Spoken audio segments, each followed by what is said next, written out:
detection of an unidentified radio source from deep space can neither be confirmed nor denied. Whatever it is, it ain't local. Position? I checked interferometry somewhere in Lyra, I think. Vega? Can't be. It's only 26 light years away. I want all these people out of here. Your having sent this announcement all over the world may well constitute a breach of national security. Oh, this isn't a person-to-person call. This may be an announcement to get our attention. The president's called an emergency meeting. You know those interlaced frames that we thought were noise? This has structure. I'm going to recommend to the president that we militarize this project immediately. There's no reason to believe that their intentions are hostile. There's no proof of that. Why don't they just speak English? Mathematics is the only truly universal language, Senator. Buried within the message itself is the key to decoding it. Those look like engineering schematics, almost like blueprints. It is our belief that the message contains instructions for building some kind of machine. A machine? It might turn out to be some kind of a transport. Transport. The fact is, you don't know what it does. It could be anything. Nobody's saying this is dangerous. They're gonna build it. Who gets to go, though? It's complicated, Ellie. Who gets to go? By doing this, you're willing to risk your life. You're willing to give your life and die for this. Why?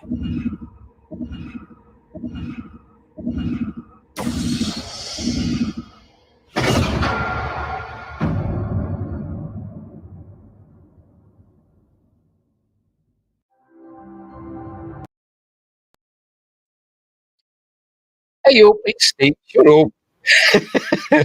Look. Hey up, it's Steve from the Old Yorkshire Geek.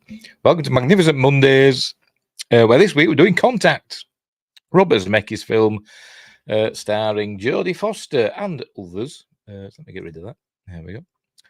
Windgrace is here already. A Stargate. Well, yes, essentially. I was watching it today and I'm thinking, it's like a souped up Stargate, isn't it? When we see it, when we see the machine in all its glory. It does what a Stargate does, but a Stargate does it more economically.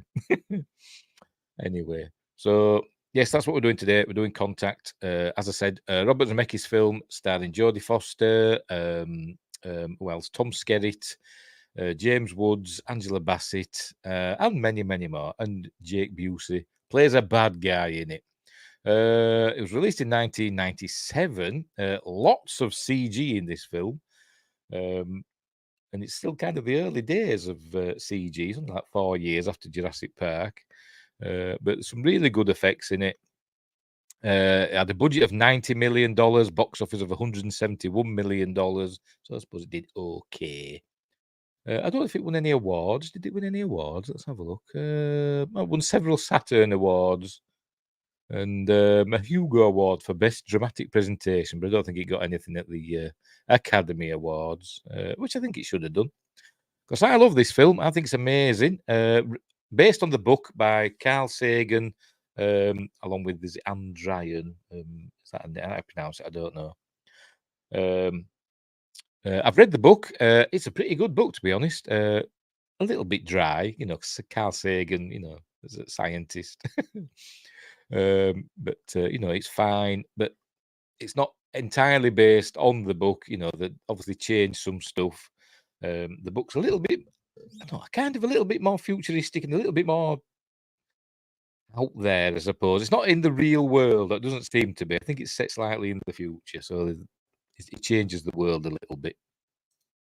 Anyway, no Jane Seymour in this, unless she's in a background character. We'll say she is. So we do that for every film. We say Jane Seymour's back there in the background. She's an extra. Oh dear. I'm going to pick another bloody James. We're doing Sinbad and the Eye of the Tiger before very long, I'm telling you. Anyway, where were we? The character of Ellie Arroway, Jodie Foster's character, was based on the real-life scientist, head of SETI, Jill Tarter, who looks nothing like Jodie Foster, thank goodness. But anyway. But let's just get on with the film, shall we?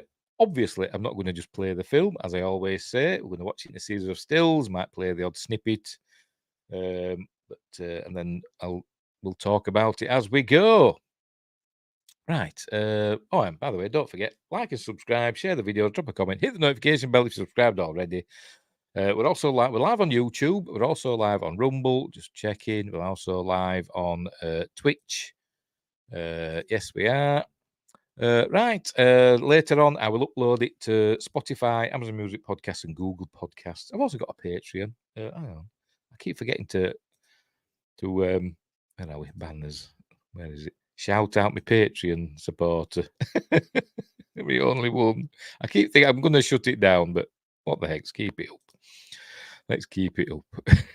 I keep adding things.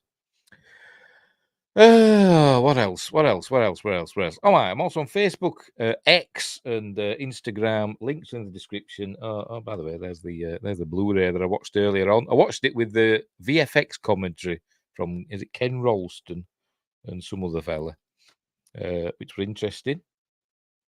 But anyway, as I said, I'm also on Facebook, X, and Instagram. Links in the description. That's all the links for me 2 books. Mercury Rapids, a light-hearted sci-fi action adventure, and Silent Predator, a short horror novella about big cats and stuff. They've never been made into films yet. Anyway, let's get on with it. Right, I'll make myself titchy tiny. Here we go. Right, full screen this baby.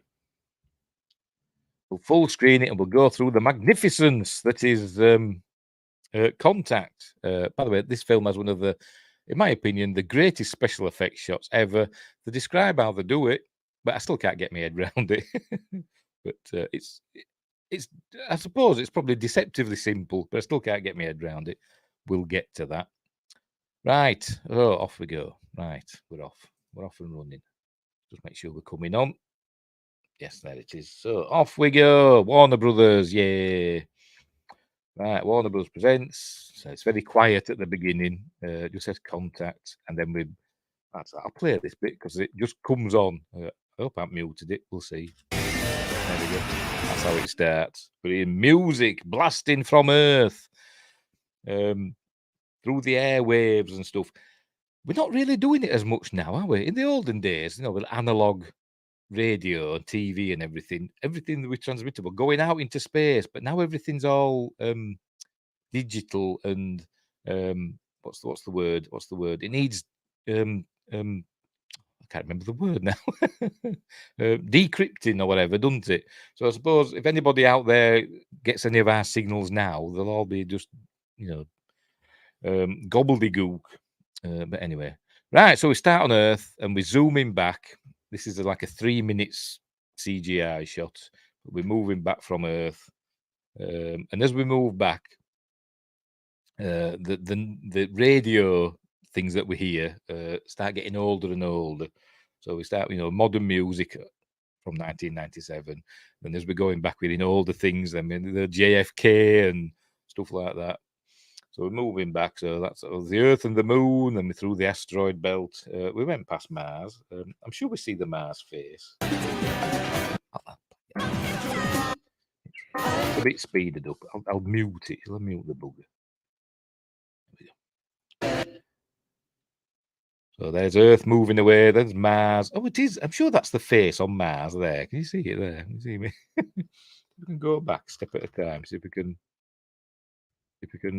see it properly. I mean, it could be, maybe not. I don't know. I'm saying that's the face on Mars. That's what I'm saying. It's not one of the volcanoes, but anyway, that's Mars. Then that's a volcano. That's one of the volcanoes on Mars. Probably Mount Olympus or Olympus Mons. Anyway, so then off we go past Jupiter. Oh, here we're getting some news. Robert Kennedy was shot in that ballroom, but yes, that's the Mars face. Yes, I agree. It is. Oh, there we go. Not as cool as the face in Antarctica, though. Is there a face in Antarctica? I don't know that one. I don't. You'll have to send us a link or something. By the way, as we're moving back, we're supposed to be getting the older radio transmissions from Earth. So Robert Kennedy, he shot in 1969. I don't think Jupiter's that far away, is it? Like 80, nearly 20 years, 30 years. Never mind. It's just for effect. Yes, sir, it's creepy. All right. I've not heard of that one. Anyway, so we're pulling away from Earth, moving further and further away. There's Jupiter. Then we're moving through the rings of Saturn, and then we're pulling further and further back. Just make out that's probably Neptune down there. Oh, it's behind me. You can't see it. Never mind. We pull further back. We see the Oort cloud. And then back to 1941. Then I'm guessing that's supposed to be Alpha Centauri and Proxima Centauri. I'm guessing. There we go, 1939. It's only 4 light years away, so it should be 4-year-old news. But never mind. Pulling further and further back, we're going through a nebula. This is the Eagle Nebula with the pillars. What they call them? Pillars of Eternity, I think they call them, don't they? Going further and further back, we're leaving the galaxy now. Further back through. Hang on. There we go, through another galaxy, which is, I think, Centaurus A, I think they call that. I think. Could be wrong. But so we're pulling further and further back, and then we're just seeing galaxies now. There's no stars, just galaxies, and it gets faster and faster, speeds up, and we pull out from a young girl's eye. We were told, Ken Ralston said, as we pull out, they actually put in this here. It's supposed to be part of the machine that they build later on. So I'd never twigged that before, but they decided to put that in her eye. Not that you can really tell. It doesn't really look like it, does it? Or is that it there? Is that it there? Whatever. It's supposed to be the machine in there somewhere. Can't really tell. Anyway, whatever. So we pull back. This is young Ellie Arroway, played by, I can't remember. I'll let you know. Just a minute. Jenna Malone. Is she famous? That name rings a bell. Has she become like a grown-up actor? Not adult actor. You know what I mean? Anyway, there she is. And she's on her CB radio, or whatever they call it. I think it's a bit more than a CB radio, isn't it? But a radio transmitter. And she's trying to contact people further and further away. And she gets through to somebody in Florida. This is her dad, played by David Morse. Is that right? Yes, I think it is. She gets through to somebody in Pensacola, and she says, "Where's that?" And he never tells her the answers. He always gives her clues. And he says, "Orange juice." She says, "Oh, that's Florida." So that's the furthest yet. So there we go. It's on her map of the people she's contacted through her radio. She's obviously up in somewhere, the Chicago area, I suppose. I don't know. There we go. So we learn she's got a scientific or technical bent. Jenna Malone was in Hunger Games and Sucker Punch. Oh, there we go. So she has grown up to be an actress. Actress. Don't call women actors. They're actresses. Why do you want to be called the same as men, women? I don't know. Why do embrace your name? You're an actress. Right. Anyway, another special effects shot. This apparently there's a blue screen behind that window, and we're just moving through it to see them in the room. Lots of CG and blue screen effects where you wouldn't think they'd do them. But anyway, apparently her mum died in childbirth, by the way. So she's been raised by her dad. And she does ask, would they ever get a radio powerful enough to talk to mom? And he says, no, I don't think any radio's that powerful. Oh, there we go. There you go. It's got pictures on the wall. So obviously into space. She's got, an Apollo astronaut on the moon there. It's got planets up here. And a unicorn. Some fantasy element, I suppose, which may come into play later on. What she experiences later on at the end, is it real or is it all in the mind? Is it a fantasy? Who knows? Or is it a bit of both? Anyway, so she draws Pensacola. There we go. Says that's Pensacola, and we see this again later on as well. So this is a what's the phrase? Oh, my brain's not working today, I tell you. It's for later on. Those trees in particular, those palm trees, we see them again later. Right, so she's going to sleep. Right, so good night. So anyway, so she obviously gets out of bed and she's going to try and talk on the radio again. And we see her grown up. Oh, she says, "I'm going to need a bigger aerial." And then we cut to grown up Ellie Arroway. Yes. Is this the real life? Poor Freddie. I nearly bought a Queen Blu-ray today. I was in the shop looking at some, second-hand Blu-rays and stuff and DVDs. And I saw a Queen one that I haven't got. I'm really into Queen. And I nearly bought it. The Days of Our Lives. I've seen it before. I think it's been on telly and stuff. But I thought, shall I get the Blu-ray? It wasn't expensive, but I put it back curiously. Anyway, right. So Jodie Foster's here. She looks gorgeous in this film, by the way. This is my favourite Jodie Foster film. I'm not a massive fan of her, but she's good in this. She's arrived at Arecibo. There it is, the late Arecibo. Remember, it all collapsed. I think was it last year? It was quite recently, wasn't it? You know, through neglect, it all just collapsed in on itself. But this is before. Apparently, they're really there, and it was quite in a bit of a state then. Ken Ralston was saying the dish were full of holes and it were all dirty and horrible, so they cleaned it up digitally to make it look as though it's, you know, in use, because apparently it wasn't in use then. I think about 10 years it hadn't been in use by the time they got there. Anyway, she's met here by, I think this is Fisher, and for all the film, I was thinking this were Alan Rook, and it's a fella called, I'll let you know, Jeffrey Blake. It doesn't look like Alan Rook there, but later on he does. Honest, he does. To me, anyway. So she's getting settled in. So she's going into work now. She's listening to. She's listening for signals from outer space. She's part of SETI, the search for extraterrestrial intelligence. So she's basically there at night or when everybody else is asleep. So she's using, you know, telescope time for searching the skies for intelligent signals, and she thinks she finds one, and so she's turning the dial or whatever. Do they have dials on Arecibo? I don't know, but she does that. This is where we meet Kent. I forgot his name as well. Kent something or other. Kent. No, it just says Kent. Did it say surname?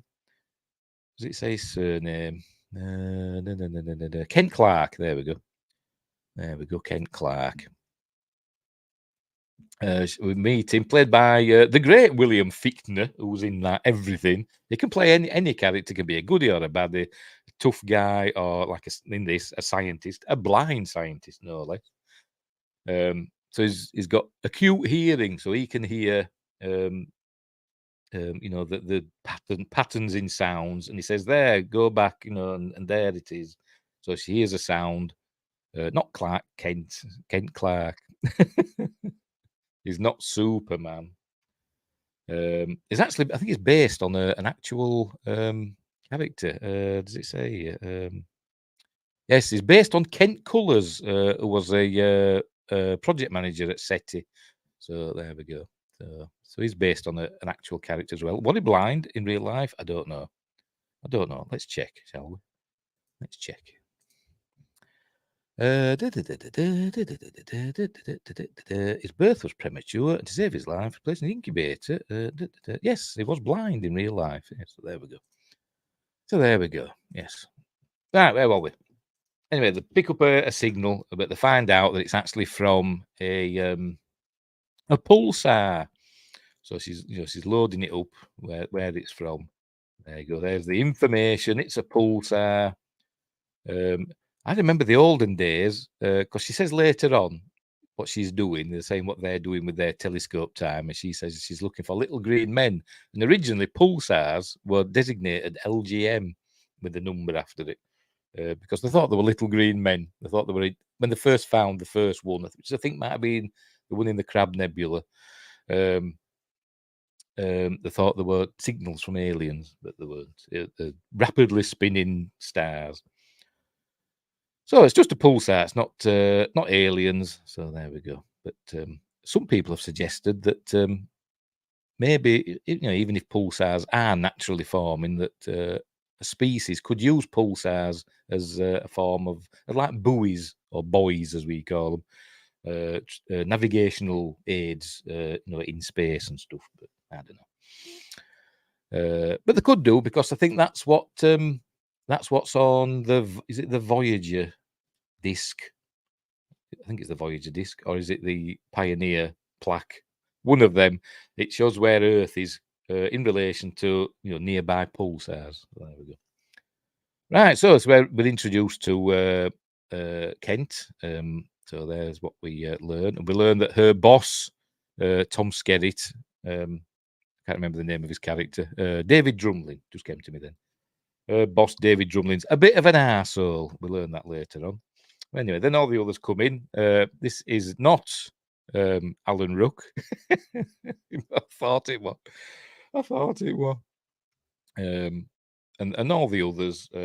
This fella here, I don't know his name, and I don't know his character's name, but I just remember him from Starship Troopers, where they were talking about an insect with intelligence. I find that offensive. And it's that fella.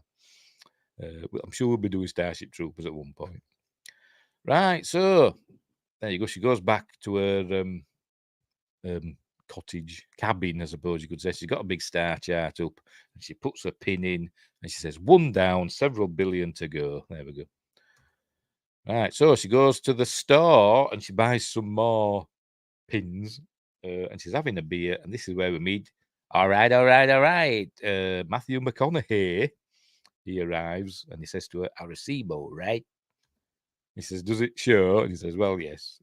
So, and she's got lovely hair in this film. I can't get over the hair. I know it looks a bit frizzy there, but there you go.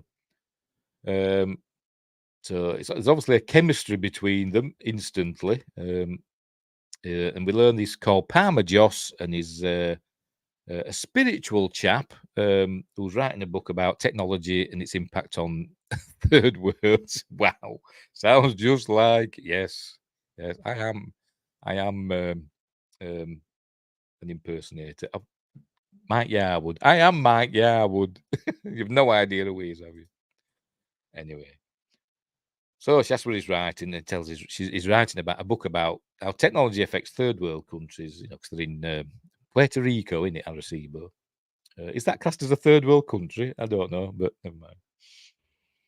I suppose people from Puerto Rico might take offence if you suggested that, because it's essentially the 51st state, isn't it, really? But anyway. So he wants an interview with David Drumlin, and he asks to take it out to dinner. She can't. I think she refuses. But anyway, out of his Cracker Jack box, he gets a compass, and he gives it to her, but she gives him it back. But it gets passed between them several times during the course of the film, because it's quite important to the film, is this compass. It's a plot point, I suppose. But obviously there's chemistry between them. Anyway, she says, Drumlin's coming in on Tuesday. So that's her telling him that. There he is, has arrived. Enter Tom Skerritt. The first thing he says is driving up in the Jeep. Now I remember why I took that desk job. So he's a politician scientist. He's like a advisor to the Science Council or whatever. He's not a pure scientist really. He's a politician and a money man. But here he is moaning, and Ellie comes running up the hill, as she is, not singing Kate Bush, but she's running up that road. Sounds just like Kate Bush as well, don't they? She comes running up, and then all he says to her is, hello, Ellie, have you heard from, Little Green Men or whatever? Oh, they still waiting for E.T. to call. Then he walks off, she calls him an asshole. Right, so they're at a party. And Drumlin's saying they should that their research should have actual practicalities that everyday people can use, and he says much like my L-band globular cluster study. But they all say and then Palmer butts in, and so they'll have words with him. This is where we learn is David Drumlin calls him Father Palmer Joss. This is where we learn he was a priest, but he's not anymore, because he likes the ladies a bit too much. And anyway, yes, just a cavalcade of guest stars today. Yeah. Do you mean in the film or me and my voices? Anyway. Is she gorgeous? She gorgeous is Jodie Foster. Sorry. So we learn that obviously they don't get on, but they do, and they're going to get down to it soon. She says, "Shall we get out of here?" And then I think next time we see him, oh no, not yet. What time after that, maybe?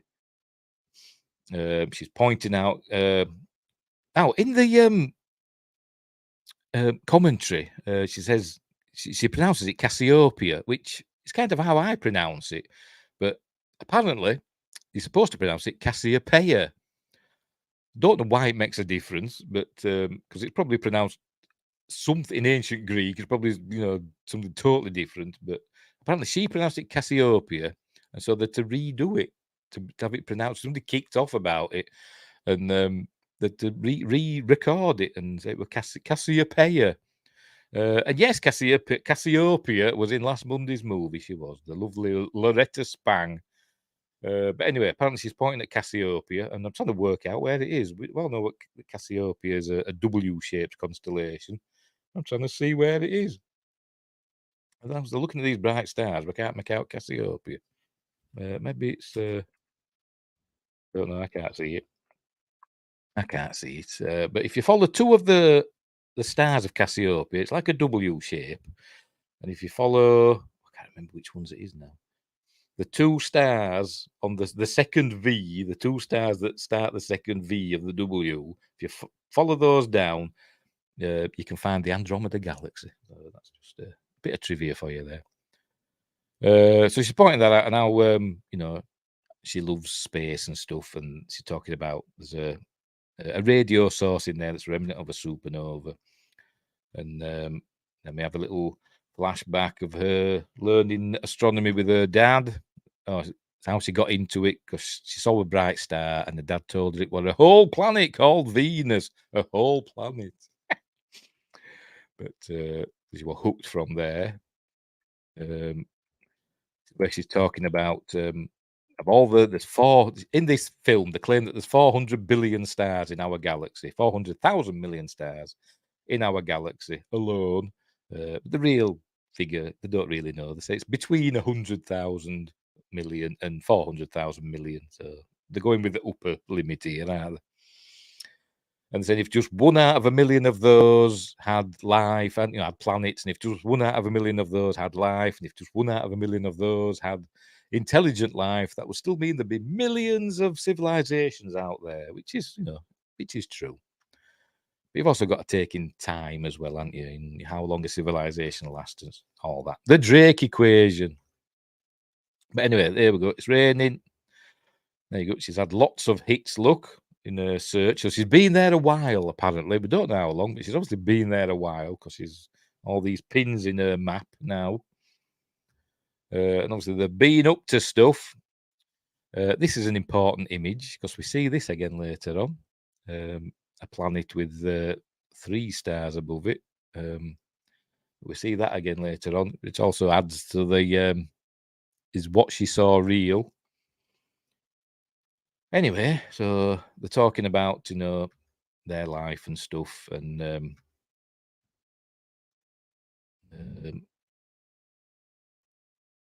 we're talking about her dad again. He's obviously got daddy issues, and mother died in childbirth, so she never know. There are 3 stars, yes, there are, but that's it. I think there's 4 later on when we see it again. But never mind, or I could be wrong. Can't remember. Anyway, she's late. She's got to go to work, so she nearly saw a bit of Jodie Foster boob there, didn't we? So she jumps out of bed and gets dressed quickly, and says she's late. And she tells him, there's a bunch of food in the fridge, and have a lie in and all that. And he says, "How will I get in touch with you?" And she says, "Leave your number. I'll call you." So she's basically fobbing him off. So off she goes, and you can see that she realizes, there's something between them, but she doesn't want that complication at the moment right now. She's more important things to worry about. Then we cut to another flashback where we see young Ellie, and we're seeing some shooting stars, I think. There we go, the one there. And Ellie's watching through I don't know why they're watching a meteor shower with telescopes, because that's a pointless exercise, to be honest. But anyway, she's waiting for her dad to come. They're going to watch a meteor shower.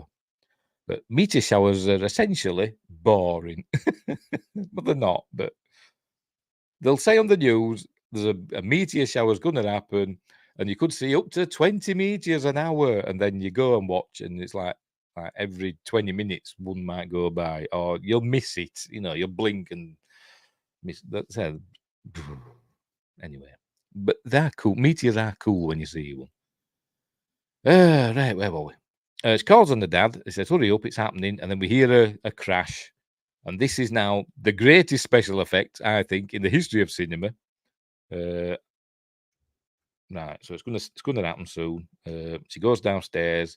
We see the popcorn. We're bringing popcorn, by the way. We see the popcorn on the floor in this. Let's go for there. In this like crescent shape here. This is a recurring motif in the film. I think it's supposed to represent Carl Sagan. I think, but they can't have known that at the time because Carl Sagan died. Maybe it was just because he had a big ego and he wanted his initial in it. I don't know, but he actually died before the film came out. I think during production of the film he passed away. But we keep seeing this crescent shape, which I presume is for Carl Sagan. But anyway, her father's collapsed, and she says, "Oh, get the medicine." And this is where we go. The greatest effect in cinema history. There you go. Camera's in front of her, coming up the stairs. She goes round the corner. Slow motion, heading down the hallway, and then she reaches out her hand, and you'll see it was all a reflection in the bathroom mirror. Amazing! How did they do that? I've no idea. They said the mirror was just a blue screen and it was superimposed on, but I still don't get it. I still don't get it. How they did it? It's like beyond my ape's brain. Anyway, she gets the medicine. But she's too late. Anyway, do you like the new Cosmos with Neil made by Seth? No. I tried starting to watch it, but I don't like Neil deGrasse Tyson. I don't like smug scientists, and he's very smug, so I don't like him. No, I didn't even like him when he was in Stargate with the science guy who isn't a science guy. But never mind. Anyway, so she gets the message, but she's too late and he's passed away. And then I think we cut to there. She is very sad. I think a priest comes up to her. There you go, taking him away. Says, God works in mysterious ways. And she says, if I'd kept some of the medicine in the downstairs cabinet, I could have got to it quicker, etc. She's very analytical, even at this young age. There we go. So that was when she was 9. She's only 9 years old there. She looks older, but she's only supposed to be 9. But she goes up on the radio and she tries to call Dad. So there you go. That's very sad. And actually, I tear up a few times in this film. Sometimes with the sadness, and sometimes with the majesty of it and all that. But I think that was another special effect shot, by the way, because they pulled out, and apparently that was just a window. And they added the door. So they went a bit overboard, to be honest. I liked him before he became the de facto expert on everything. Well, yeah like I say, I don't like him. He's got a punchable face. I'm a Michio Kaku guy. I like him. I like Michio. Anyway, right. So we're back with modern Ellie now. Back with Jodie. Here she is listening to her signals again. And Kent's outside. Outside. I'm guessing this is what they call it? Translight. Is that right? Something like that, isn't it? It's filmed in a studio, but that's a backdrop in it with light shining through. I'm guessing that's what it is, or not. I don't know. But anyway, so she goes out and he's very sad, and we learn that their funding's being pulled. Drumlin is behind it. He's pulled their funding. He says we're homeless, so she's cross. So she gets in a jeep and goes out and confronts him, and he just says, "You're wasting your time. You should be a proper scientist and all that." So she says, "Screw you. I will do my work elsewhere." So she's cross. So she goes back to her cabin and she finds Parmajos's phone number, picks up the phone and doesn't phone Parmajos. She phones Kent and said, "We're going to Arizona," or whatever. So they're packing up and leaving. They're leaving Arecibo. And they're hoping to get a grant to go to the very large array in Arizona, which we'll see shortly. Anyway, right. So she's going to to Haddon Industries. I can't remember the name of the John Hurt character. John Hurt, where are you? Where is he? Where is he? Crikey, he's way down this list. Where is he? Is he in it? Oh, there we go. S.R. Haddon. That's it, yeah. Haddon Industries, the big corporation run by S.R. Haddon, played by John Hurt, the late, great John Hurt. And so she's asking for money. It's got a bit of a vibe of, I forgot his name, from Blade Runner, you know, the fellow that created the replicants. Him. By the way, I found out just now, I was looking through some of my Blu-rays and stuff, which I didn't realise I had. I'd forgot. I'd bought Blade Runner on 4K. I didn't even know I had that. I must have got it for myself one Christmas. Forgotten about it. Anyway. Oh, that name popped in my head then. Never mind. Played by Joe Turkel. Anyway, right. So she's doing a presentation there because that was a very large array. And she's, you know, basically begging for grant money to do all this. Tyrell, that's it, Tyrell. Yes. I knew Wingray said no. Tyrell Corporation. So she's begging for money from Haddon Corporation. And they're basically these executives from there. John Hurt's not there, by the way. These are obviously top executives there. And they basically said no to her. So she gets a bit cross. She says, "Oh, I've been loads of places like this, asking people like you for money. Just show a bit of initiative, or a bit of no wonder in the universe and all that. This could be the most important. Look to the future. This could be the most important discovery in the history of history," she says. And then the phone rings, and she's about to walk out in a hoof. And the phone rings. Oh, there you go. That's where she's telling them. She's about to go, and the phone rings. Hang on. The phone rings, and the fellow says, "Yes, sir." And he says, "You've got your money." And then he says, "Thank you." And then she looks up. Hang on, I haven't done yet. She looks up and says, "Thank you" to the camera. She sees a camera, so she's saying thank you directly to S.R. Haddon. There we go. That lovely smile. Anyway, then we cut to, I think it says 18 months later. So she's at the very large array, listening again to the signals. And then she presses some buttons and they all start turning. And obviously they don't turn that fast in real life. Let's have a look, see if it shows. They turn really slowly in real life, but obviously speeded it up for the film. It's not going to show it, is it? Never mind. But anyway. So that's what she does. She's still listening. And then we meet the other, her other workmates messing about. All right, we're finding out that it's Drumlin again, interfering, trying to get them, you know, out of the very large array. And she says, "Well, Haddon's got another 2 years, you know, of funds for us." And Kent says it doesn't matter, you know, the VLA is a government, you know, site, and they can, you know, rent it out to whomever they please. Anyway, so saying they want us out, so they're on thin ice again. So, you know, she's fed up, so she goes out, and more special effect shots, by the way. You know, this was filmed in daytime, and they've, you know, fiddled with it digitally, added the sky and all that.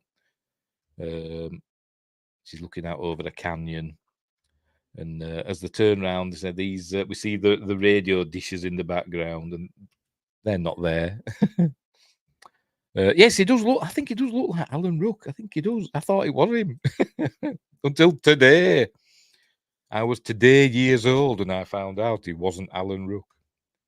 Anyway, right. So, Parma Joss. We learn Parma Joss has become like an advisor to the White House. He's got a new book out. Fish, Alan Ruck, and this fella celebrating Halloween, obviously, and Ellie is listening in on the headphones. This is when we hear the signal. Hang on, let me unmute it again. This is where we hear the signal for the first time. We shop at home, we surf the web, but Is it coming? At the same time, we feel emptier, Is it lonelier, coming? and more cut off from each other than at any. Might be coming in. Might be coming in a bit. Yes, rest in peace, Laddie King.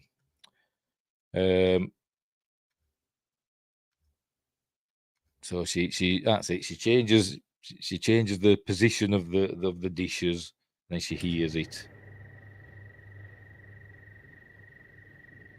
When it's ready,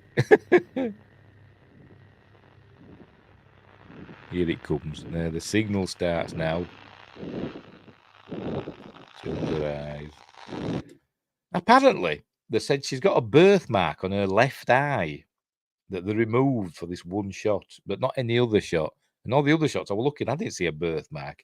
I've noticed in her right eye, she's got like a red splotch on her, on the white of her eye. What do they call the white of your eye? The albumin. I don't know. She's got a red splotch there. So I don't know if they meant that, but that was in her right eye. So maybe he doesn't know his left from his right. There's Ken Ralston. Anyway. It looks like Alan Ruck crossed with season 1 Daniel Jackson. Yeah, it does a bit, doesn't it? Anyway, so she hears the signal. So she gets all excited. She jumps in the car with a lovely hair. I can't get over the hair in this film, by the way. She starts shouting through the walkie-talkie, right ascension and declination of this signal to the chaps in the control room. She's driving there. So they get on the job. All computer stuff starts whirring into life. She's telling them what to do. They're getting all the stuff ready. Blah, blah, blah. By the way, another effect shot here. They were in. I can't remember where they said they filmed it. It's not at the Very Large Array, but it's somewhere out in the desert. And, it might be at the Very Large Array. Hang on, mute it again. And as she drives in, she jumps out of the car and goes into this weird. And we're still at that location where she goes inside. But then as she comes around this corner through this door, they're in Los Angeles now. So like I say, it's really good how they do it, isn't it? Seamless. Anyway, so she goes up to the control room and they're analysing the signal now. They've got a lock on it. They know where it is. And they find out it's coming from the star Vega, which is in the constellation of Lyra. By the way, they're ruling out, other things, like satellites or things from White Sands or whatever. So we learn it's Vega. It's where he says, "Can't be Vega. It's only 26 light years away." Well, what's that got to do with that? But apparently they've looked at Vega a lot and never got a signal. But look up the WOW signal. That's never been detected again, has it? Anyway, right. So it's a mystery. They don't know what's going on, and they can hear it. This boom, boom, boom noise. A steady signal. Then it just stops. And they're like, no. By the way, they've been recording it all the time. But it just stops. And she thinks, oh, God, is that it? Is that it? And then it goes quiet for a long time. And then it just does 2 quick bursts. Then it pauses again. Then it does 3. Then it does 5. Then it does, what's next? 7. And it goes on like that. And it's doing prime numbers. So they realise now it's got to be an intelligent signal. So obviously a natural signal wouldn't start doing prime numbers, would it? And there we go. That's there you go. He's working it out. So no way that's a natural phenomenon. But they've got to be quick. They learn it's Vega, and they said Vega's too young a star. It's still, it's only a few million years old, and it's still got its protoplanetary disk around it and stuff. They said, no. There can't be any life that's evolved there because there's no planet yet. And this other fella here, who I don't know his name, says, well, maybe they're not from there. And they said, well, the ships would get bashed by all the debris that's in the system. He says, well, not if they had their photon torpedoes. And he's actually making a point. And she says, yes, he's right. If we if we go public with this now, the scientific community will tear them apart. And then we learn that Vega's about to set, so they've actually got to. That's what somebody says. Yes, it doesn't mean life can't set up shop. That's what he says. Maybe they're not from there, which is the case, I think. So Vega's about to set, so they've got to get in touch with another radio telescope, one in Australia, to continue, receiving the signal. So that's what they've got to do. There you go. That's talking to the chap in Australia. And there you go. It's 112 Janskis. Don't ask me what a Jansky is. I don't know. Maybe it's like a gigawatt. I don't know.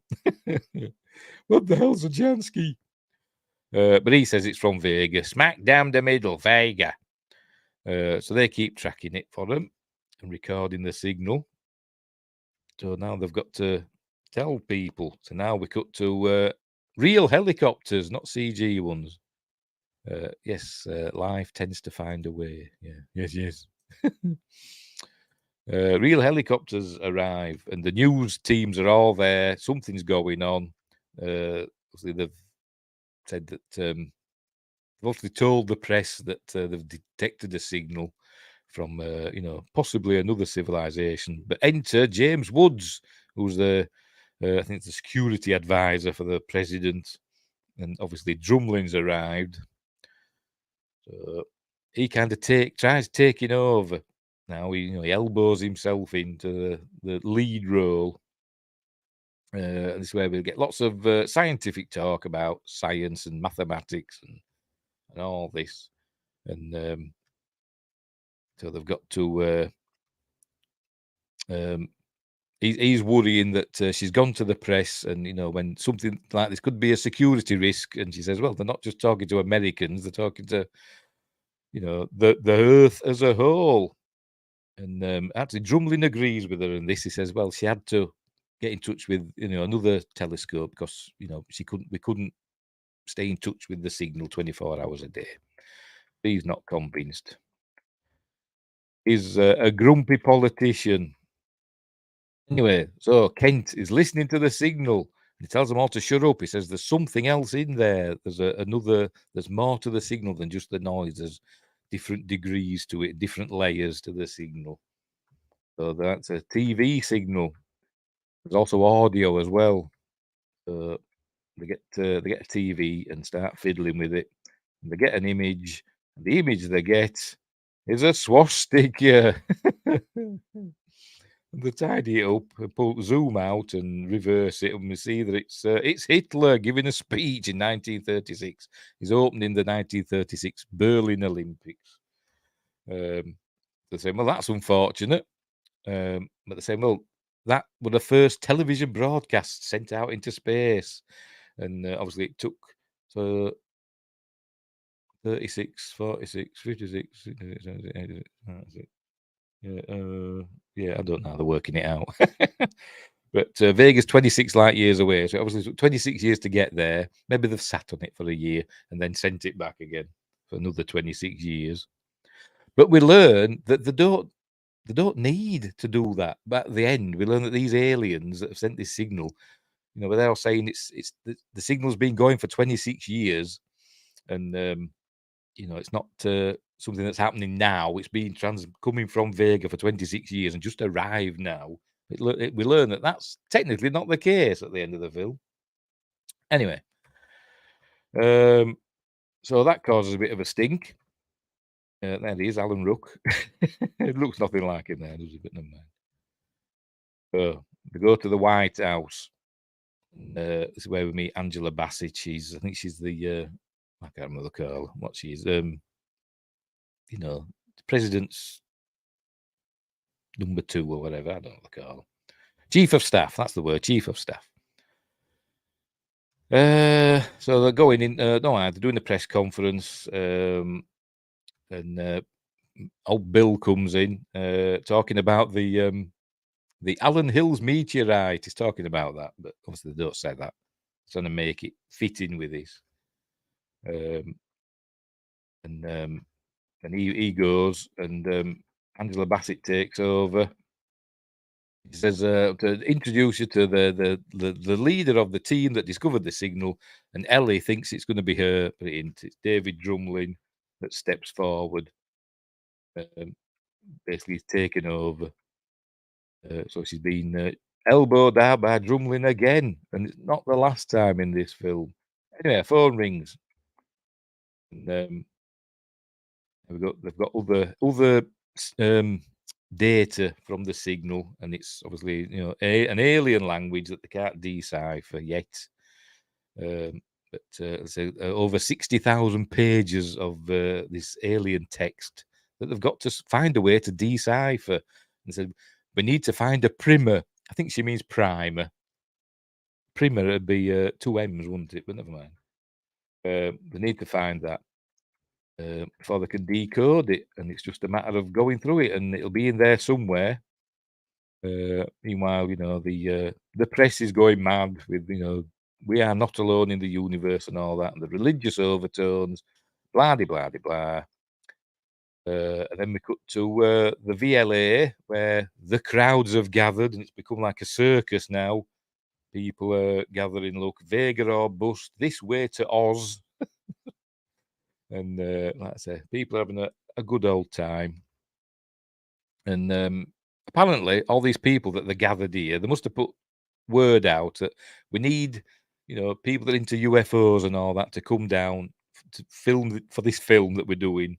And Ken Ralston says most of these people are actually real people that sell all this stuff, and do conventions and stuff and fairs. And they're just all descended on this desert. Anyway, so there you go. UFO abduction insurance. Do you want my kids now or later? What's that got to do with that? Anyway, so she's working her way through. There we go. Next stop, Vega. Somebody in a cannon. And we see Elvis in a minute. We're going to see it. We're going to see Elvis. Is it going to skip past Elvis? Come on, show us Elvis. Oh, they're going, the Vega, or whatever. Oh, and then we see Jake Busey, who's playing a religious zealot, I suppose. We see him again later on. We see him 2 or 3 times in the film. But, she notices him, and he notices her. We didn't see Elvis, did we? Never mind. Singing Viva Las Vegas. Right, anyway. So they've got to work out. They can't work out how to decode these pages, because they realise there are things to line up on the pages, but they can't get it to work. They can't fathom it out. So they're stumped at the moment. So she goes back to her wherever she is, her room. Still she's bringing that picture that she had in Arecibo. She's still got that. We see that she's got an email. Hey, hello, Robert Gerard. The English speak weird. English from unpart t'other part street, ain't it? Yes, well, yes, I'm from Yorkshire. Very, very, very funny. Yes, you're a comedy genius, mate. Right. So she's got an email. Somebody's talking to her. It's actually a text, it's messages in it. It's a messenger, it's not an emails, but never mind. Anyway, somebody's been on their, secure server, got the pages.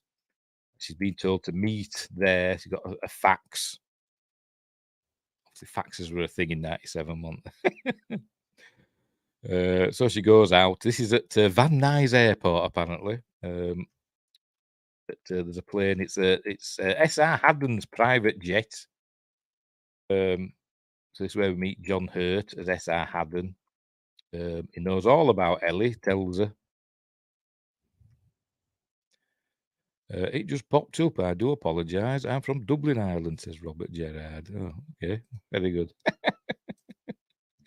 Well, I'm happy you're here. Anyway, right. So, I forgot where I went now. He knows all about Ellie. He goes through her life, that she was born in 1963. Her mother died in childbirth. Her father raised her. She had an aptitude for science. Her father helped her along with all that. Blah, blah, blah, blah. So, he knows all about her because he says she's one of his favourite, what's the word? Let's give them money to. Anyway, right, so talk to her and she wants to know, how we got into the secure server. The internet is so weird. This is just explaining every scene in this movie. Well, yes. Well, I'm just going through the film. That's all. I'm talking about it as I go. That's what I do, Anyway. Right, where were we? He's worked it out now. He's found the primer, or primer, as they say in this film. As we get there we go. And he worked out how to make the symbols line up. It's basically 3D. Got to think in 3 dimensions, and that's how he's worked it all out. And so they've now got clues for true or false, and they could go from there to decipher the alien text and all that. This is where there we go. Where we learn that there's schematics for some sort of machine for them to build. So they're all wary of that. What could it do? What could the machine do? Could it could it be a form of transport? And James Wood says, maybe we'll turn it on and the Vegan army will pour through. But says, but we don't think that will happen. So obviously there are security concerns, and should they go through with it? And then we see, I forgot his name now. What's his name? Rob Lowe. There we go. Rob Lowe is in this as an advisor to the president, and he's got. I don't know if he's ill, but he's kind of got this croaky voice, and I don't know if he's putting it on or if he was just ill when he made this film. But I don't know. But he's there saying. Talking about the religious aspect, we don't even know if they believe in God. And Ellie says, well, that's got nothing to do with it. But Palmer Joss has arrived there. And they're saying, you've got to look at the religious aspect to this. And she says, well, why? It's not relevant if the message was sent in the language of science. And if it was religious, we would have seen it in the form of a burning bush or a booming voice from the sky. And then Matthew McConaughey steps and goes, all right. And says, but a booming voice from the sky is what we heard. Or a voice from the sky is what we heard. So there is that way of looking at it. But it is on her side. It's on her side, even though it does have a religious aspect to it. And this film does have a major religious aspect to it. Particularly at the end, not necessarily Christian, but a spiritual side to it. Talking about faith and stuff like that. There's the president, badly composited in there, but never mind. But anyway, so they're going to build the machine, but there's going to be a party first. She's got to find a great dress. So she asks Angela Bassett, where can I get a really great dress? So she arrives wherever they are. It's not London, even though there's London buses there. What's 522? I don't know what city that is. I don't know. Oh, the Washington. It's DC, isn't it? It's Washington, DC, isn't it? Anyway, so she's arrived to this party, or reception, I suppose you'd call it. And there we see Jake Busey again. He's popped up. And she notices him with her lovely hair. Sorry, I tell her I can't get over the hair. And then she goes inside and she meets Palmer Joss and they're having a nice old time. Blah, blah, blah. They go outside. They're talking about Occam's razor. All things being equal, the most likely answer is the simplest one. And then he talks about faith and stuff like that, and how there's some things you can't prove.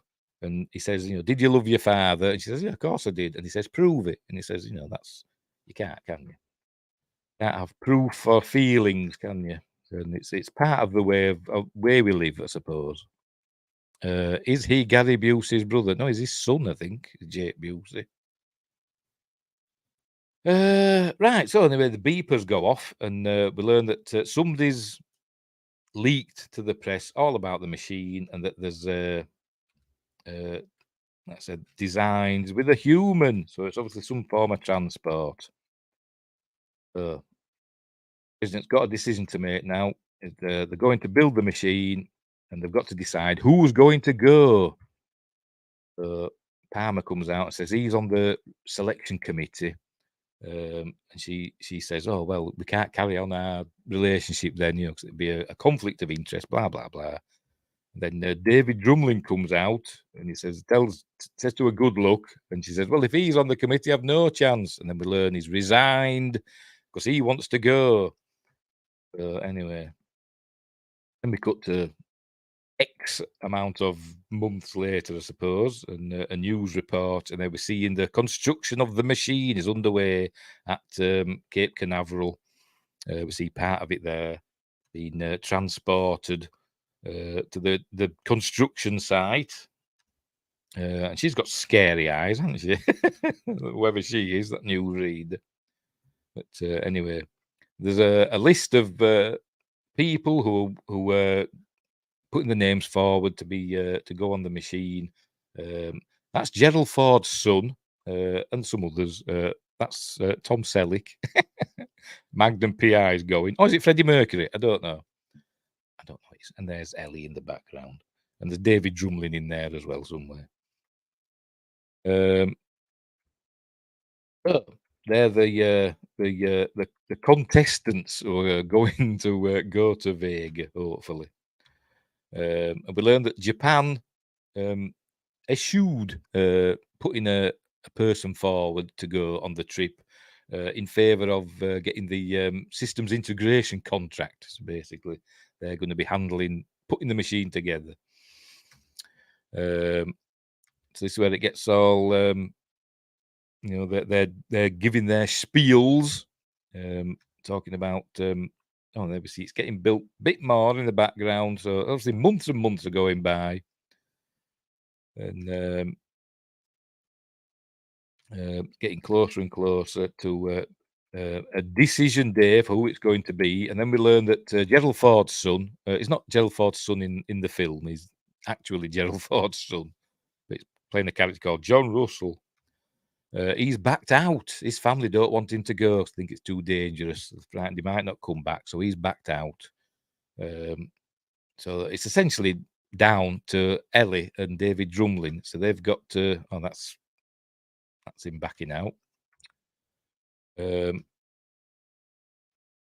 She gets a note from Palmer to meet him, and it basically doesn't want her to go. He doesn't understand why she wants to go on this fool's errand or what could be like a suicide mission or whatever. She says, well, she's willing to do that. You know, it's the greatest event in the history of mankind. It's like, you know, you'd go to the moon, wouldn't you? Even if you knew the dangers and stuff. So it's that kind of thing. So, you know, he doesn't want to lose it. And this is where I think he gives her the whatchamacallit, the compass back, I think, here. Or maybe it's later. I can't remember. I think it's later. So they have a kiss and a cuddle and part ways. And then there's a final selection committee where they're going to make the statements, Ellie and David Drumlin. And they're talking to her. She's being all scientific and all that.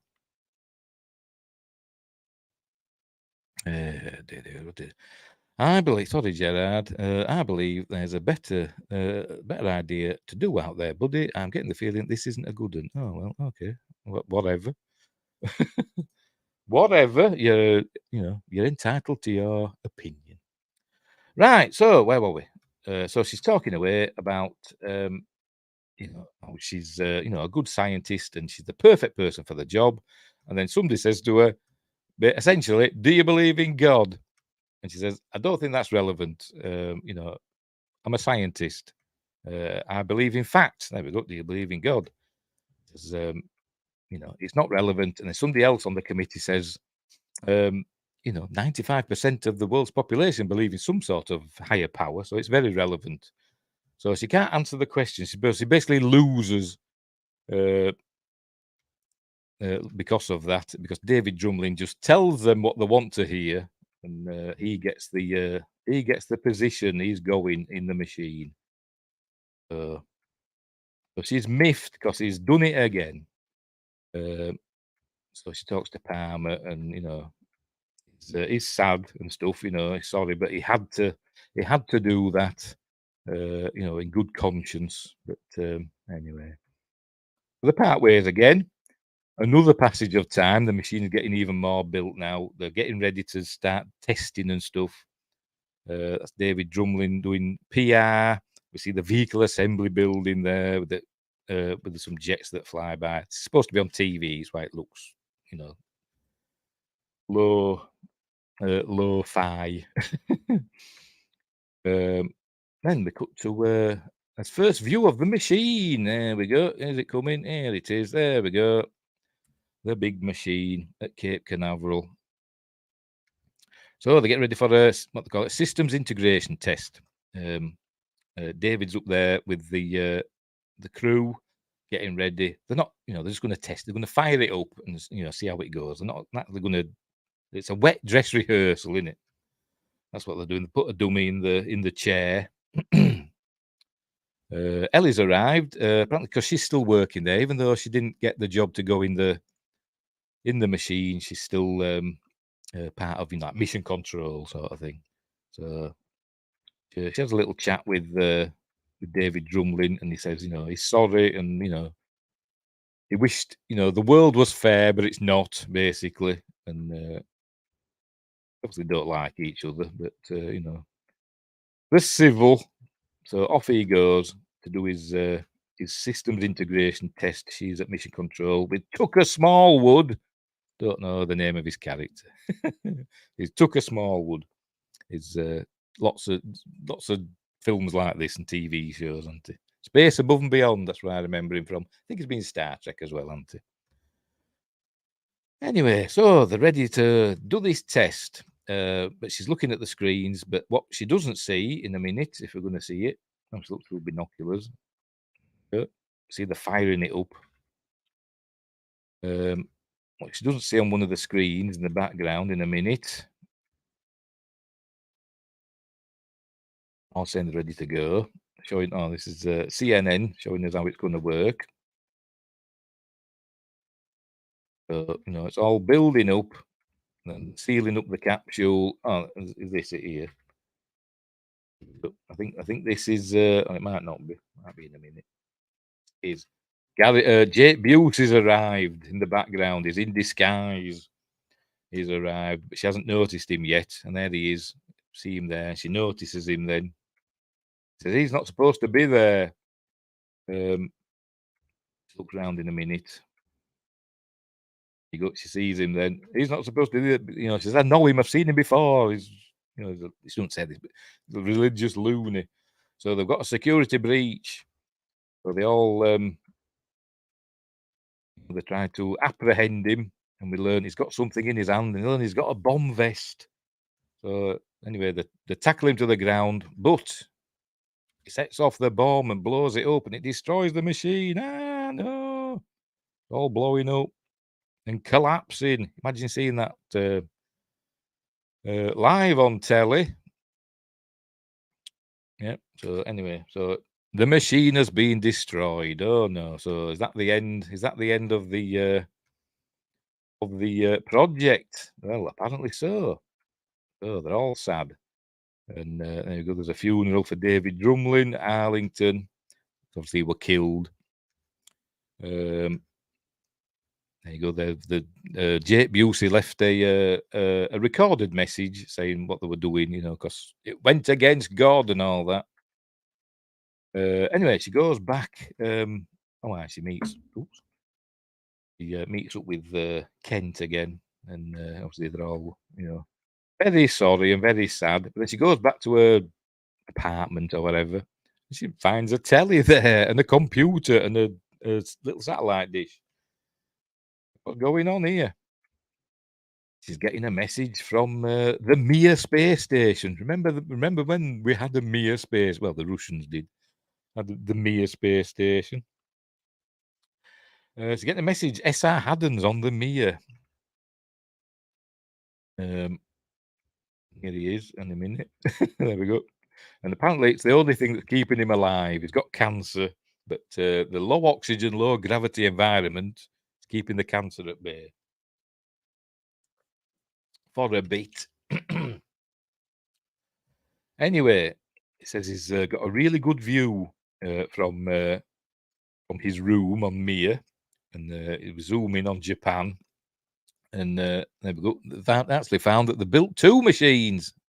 They weren't just building one; they built 2. And he says, "Why build one when you can have 2 at twice the price?" And it turns out that the Japanese companies that did all the systems integration just happened to be wholly owned subsidiaries of Haddon Industries.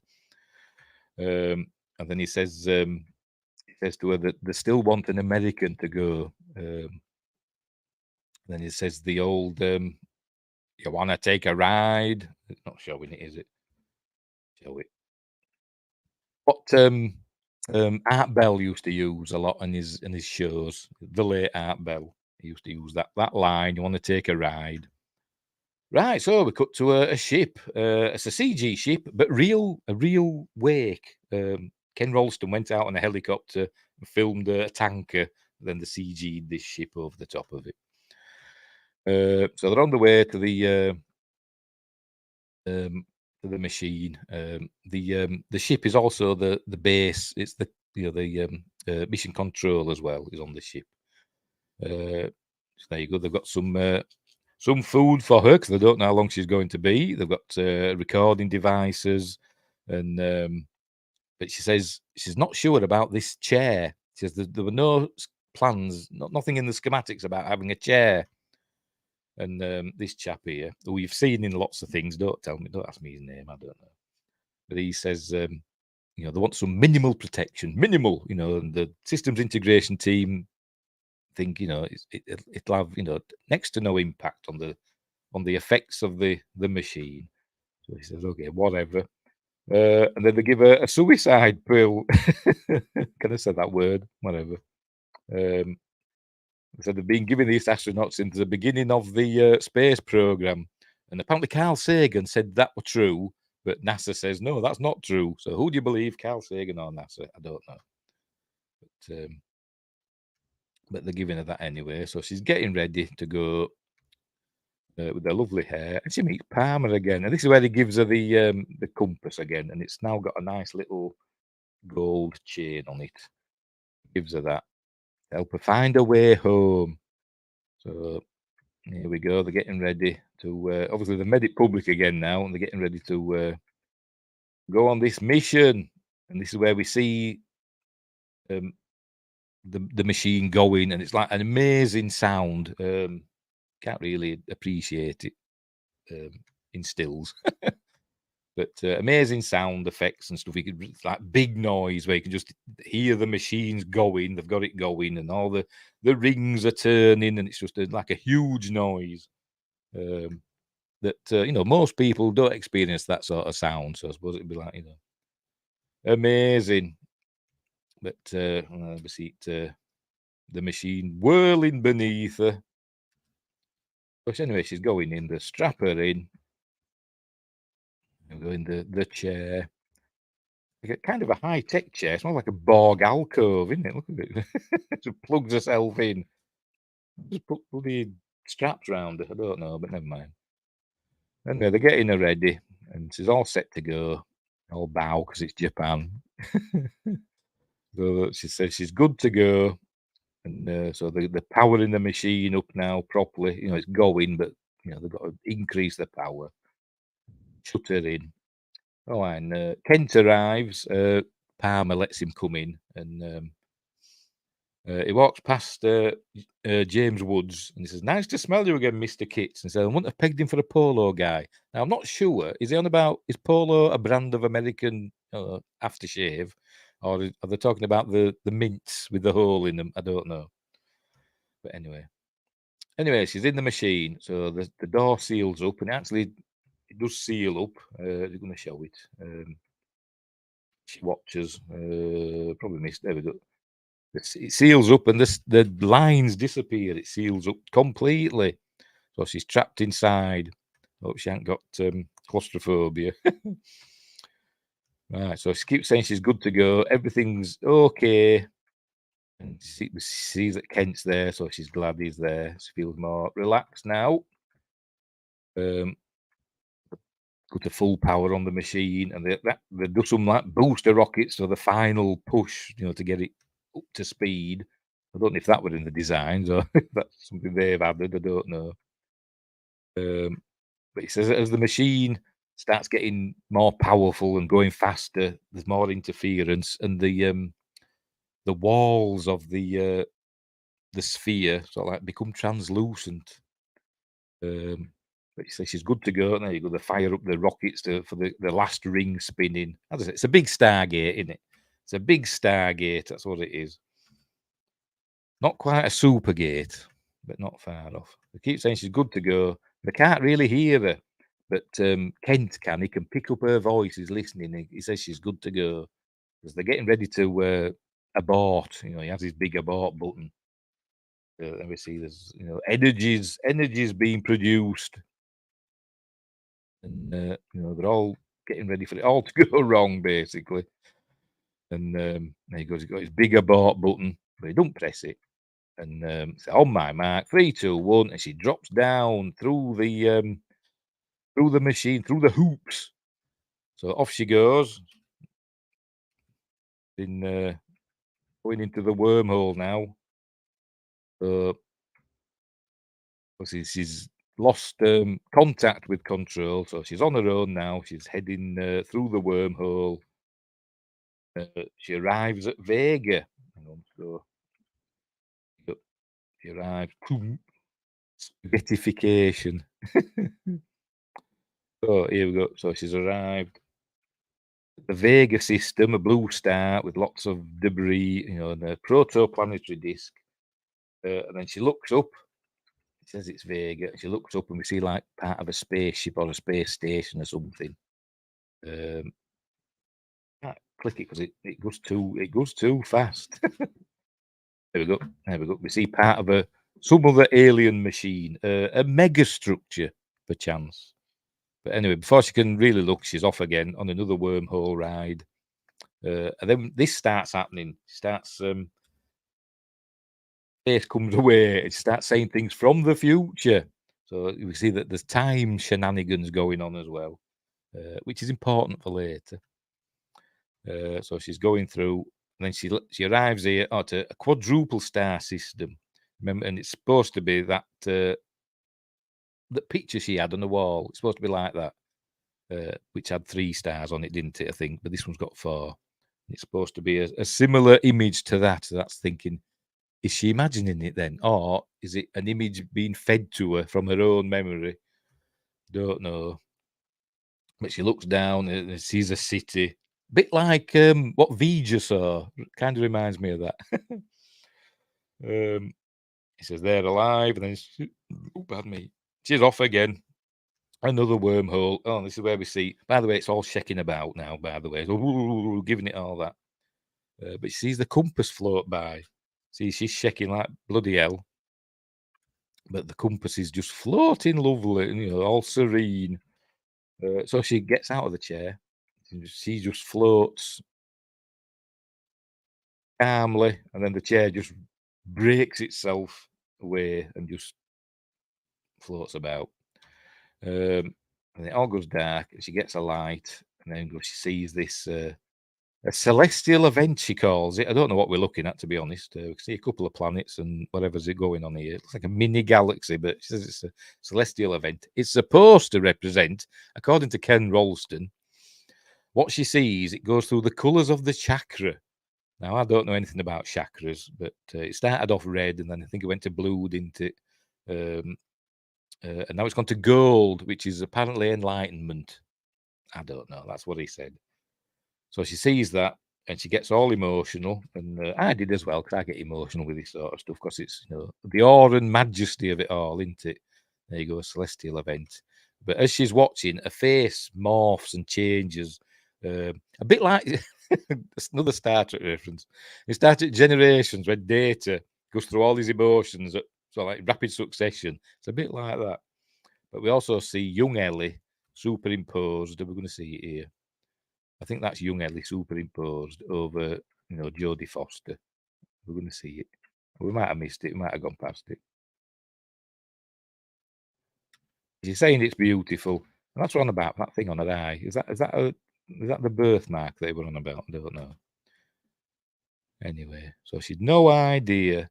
But then, as you can see, we're closing in on her eye. Remember how the film started, where we pulled out from Ellie's eye? We're now zooming in on her left eye, as we can see. And there you can see that turns out to be Ellie. She's floating down, and she's going to be at Pensacola.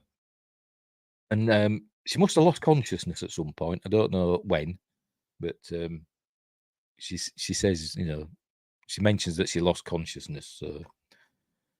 So she's on the beach with water going backwards from the beach, and there's stars. It's obviously daytime, but the stars in the sky.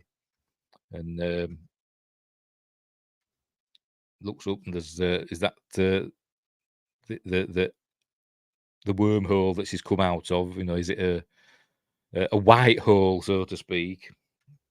But anyway, we see that she's actually she's not just on a beach. It's some sort of illusion, because she can do this.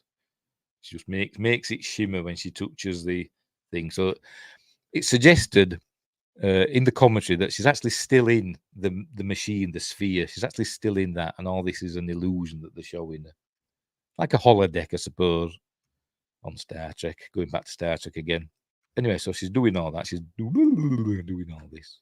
And then we see the palm trees. Remember the palm trees that she drew for Pensacola? We see those there.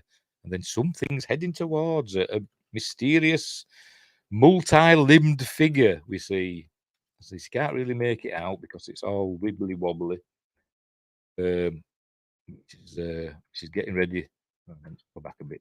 She's getting ready for an encounter, she thinks, with an alien. But I've gone too far. There we go. In the described as like an octopus man.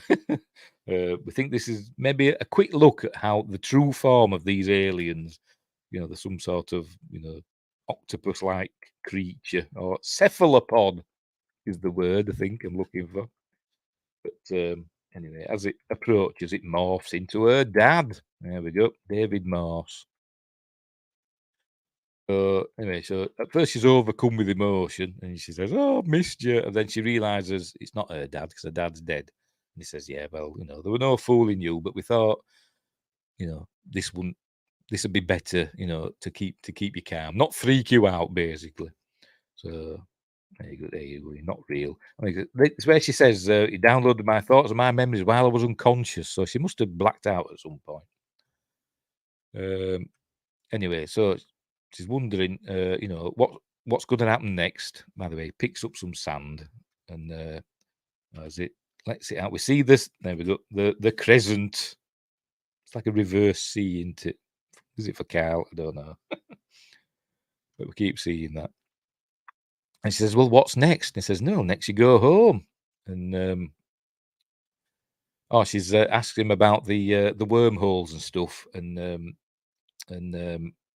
did they build them? He says, "No, they were here. We found them when we got out here. We found them. They were built by, some other race, and that they've never met." And then he says, "Maybe someday they'll come back, but in the meantime, it's those that are caretaking them." By the way, she's gone to the center of the galaxy. Apparently, they mention it later in the film. They don't say it here, but in the book, she went to the center of the galaxy, to what they call Grand Central Station, which were, I think, like two black holes or something like that. I can't remember. It's a long time since I've read the book, but that's where she is, at the center of the galaxy. So there's no she's at Shakari. Another Star Trek reference. Anyway, so she's asked what's next. She says, "Well, you go home." And he says, "Well, but I've got loads of questions." And he says, in time and all that, small steps. And it says this is how it's been done for billions of years. It's the best way. You go home now and you decide what to do next. We don't rush things. She doesn't really want to understand, really, but there you it's the way it is. So he kisses her on the forehead, and then she goes back in the wormhole again. There you go. And then shall we? Because there we go. We cut to the capsule just falling down through the machine into the catching net. Apparently CG except for the splash. Anyway, so she's there on the thing. She's okay. She's got a bit of a cut on the side of her face. I said, Ellie, are you all right? Oh, thank goodness. You know, we don't know what happened with the malfunction. And it turns out, from their point of view, she just fell through the machine and landed in the net at the bottom. They don't understand. They think it just didn't work. They think they've done something wrong, and the machine just didn't work. But she's saying, no, I went on this adventure. I went to I saw Vega, and I went to this other planet, and I went to the center of the galaxy, and I met my dad, and all that. But they don't believe her, basically, especially James Woods. But he's showing her what her headset recorded, which were just static, which is interesting in itself, as we find later. And he's showing her what all the different remote cameras showed. She just fell through the center of the machine, and that were it. She never disappeared. She was in view the whole time. So, Billy Boy, trying to explain what didn't happen. So there's a lot of questions. There's going to be a big inquiry about it. So now they're asking her, how can she explain? And she basically says she can't explain it, and you've got to have faith. She's become a believer, so to speak. She knows how religious people who have a religious experience. She knows how they feel now, and nobody believes them. But she can't deny that something happened to her. They said to her, "Is it true that you could have imagined the whole thing?" She says, "Yes, that's possible." I said, "Well, why don't you admit that nothing happened?"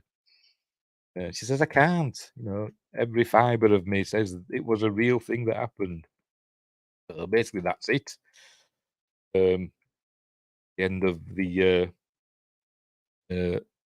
that committee thing, but the inquiry will go on.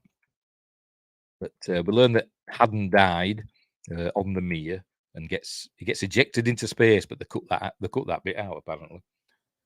He died on Mir, and now Mr. Kitts, James Woods, is accusing Haddon of doing the most expensive hoax in history, saying that he set up the signal himself using a satellite somewhere. I don't know how they'd do that, because they'd know, if the signal came from a satellite, even if it were in the direction of Vega, they'd know it had only come from a satellite, not from,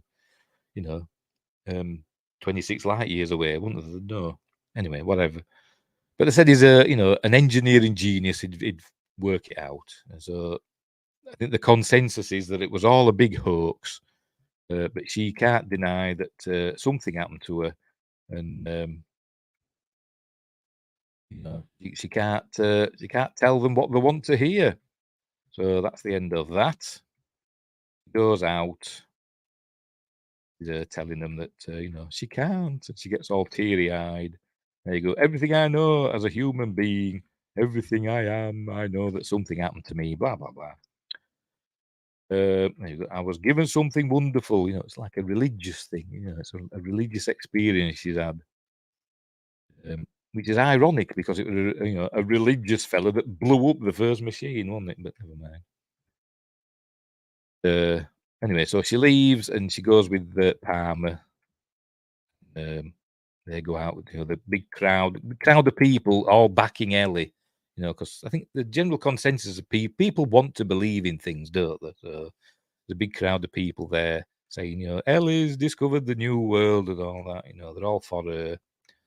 And Palmer says he believes her, even though they're from different worlds. She's from the world of science, he's from the world of religion, but they have the same goal, the pursuit of truth, and he believes her. So off they go. But now we see Mr. Kitts and Angela Bassett, I forgot her character's name, having a little chat, and we learn that her recording device, you know, we know it recorded static, but Angela Bassett said that's not what's interesting. What's interesting is that it recorded 18 hours of static. So how did it record 18 hours of static if it just fell straight through the machine? And Mr. Kit says, yes, that is interesting, isn't it? And then they'll leave it at that. So is that going to get swept under the carpet? I don't know. Maybe they'll do a Contact 2. Anyway, then I think it goes to, I think it's 18 months later or something or whatever. And she's back at the Very Large Array working away with some school kids visiting. And the kids asking her, you know, does she believe in aliens and all that? And she says, well, you know, it's a pretty big universe. And if it is just us, it's an awful waste of space, which was said a couple of times during the course of the film. But that's what she says. She goes out again, sits in her place where she sat before, but in different clothes. We're actually filmed on the same day. And she's more at peace with herself now. She picks up some earth, and we see the sea again. We're going to show it. We're going to show it. There we go. The sea. We see that again. And you know, she's happy. And then it says, "Fuck how is it going to come on?" There we go. And that's the end of the film. That's the end of Contact. Like I say, it's a really cool film. It's a really cool. I really like it. You know, it sets me off sometimes because, you know, it's not a sad film, but it just, I don't know how to explain it, but it sets me off. But anyway, press the wrong button again. There we go. Right. So, yes. So that's the end of Contact. So it's a really good film. Let's say it's about science. Roll credits. Yes. It's about science, but it's also about faith and religion, and it's got a bit of everything. And it's showing that science isn't the answer to everything, just as religion isn't the answer to everything. You've got to find a happy medium. By the way, about the score, I forgot to mention, said roll credits, Win Grace says, about the score, amazing score by Alan Silvestri, who is one of those movie composers that often gets forgotten about. People go on about James Horner and John Williams and, you know, Danny Elfman and all them. But, you know, don't forget Alan Silvestri has given us some amazing film scores. I think Forrest Gump he did. Back to the Future. He's done loads of them, hasn't he? He did the Captain America theme, which is an amazing theme in the MCU. I said people forget about Alan Silvestri. He should be doing some more films. Anyway. So there we go. So yes, it's a great film. I love it. I love Contact. It's one of my favourite films. I could watch it any time. But there we go. So that's the end. So we'll leave it there.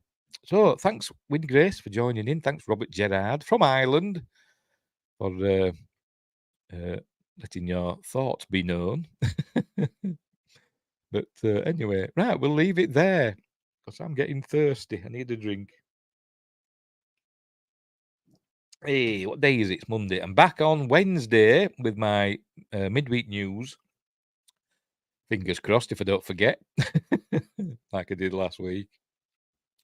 And then Friday, we're doing Friday night Appointment with Fear at 9 p.m. UK time, 1 p.m. Pacific, 4 p.m. Eastern, 6 a.m. the next day in the future for Australia, Canberra time. We're doing Night of the Creeps, which I've got around here somewhere. There we go. Night of the Creeps. We're doing that one this Friday. I hope I like it. I saw it years and years ago, and I can't remember if I liked it or not. And then I saw the Blu-ray. I thought, let's give it a whirl.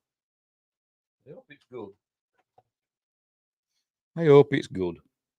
Right. So that's what's happening in my future.